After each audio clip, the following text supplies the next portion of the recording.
So the next question is that draw the circuit diagram for the 2-bit asynchronous counter or ripple counter. The one more way of asking this question is that draw the circuit diagram for the mod 4 asynchronous counter using T flip-flop. So right, if you observe here, so 2-bit means which we need to store the 2-bit information. We know that one flip-flop can able to store the 1-bit information. If you want to store the 2-bit information, we require the 2 flip-flop. Which flip-flop we required? We required the T flip-flop. So it means that I am going to take the flip-flop 1 as well as the flip-flop 2. That is T flip-flop, right? So this is for A, this is for B. So TA outputs are the QA, TB output is QB, right? So for each flip-flop we will be having the clock pulse, right?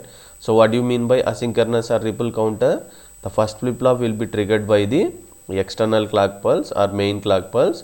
The second flip-flops or clock pulse is nothing but the output of the previous flip-flop. This is what we called as the asynchronous circuit. Now see that what is the meaning of mod 4? The count is from 0 0 0 1 1 0 1 1, right? So it is going to perform the 4 states or 4 stages are called as the mod 4. Now see that if you want to change the number from 0 to 1 or 1 to 0, what we called as this is called as the toggle condition. Toggle means changing the number from 0 to 1 or 1 to 0 is called as the toggle condition. If you want to change this number, either we need to use the JK flip-flop or T flip-flop in order to design especially for the asynchronous circuit. Now question is that by using of the T flip-flop, right? When T flip-flop, when toggle condition will occur, when t equal to 1, toggle condition will occur. When t equal to 0, toggle condition will not occur.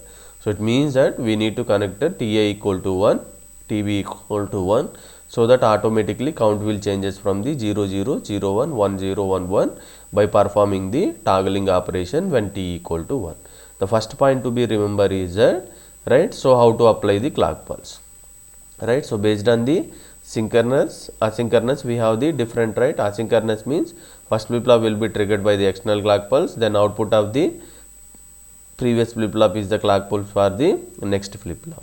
Now one more thing, if you want to perform the changes toggling operation, then TA should be 1, TB should be 1. This is the circuit diagram for the 2-bit asynchronous counter or mod 4 asynchronous counter using the T flip-flop operation.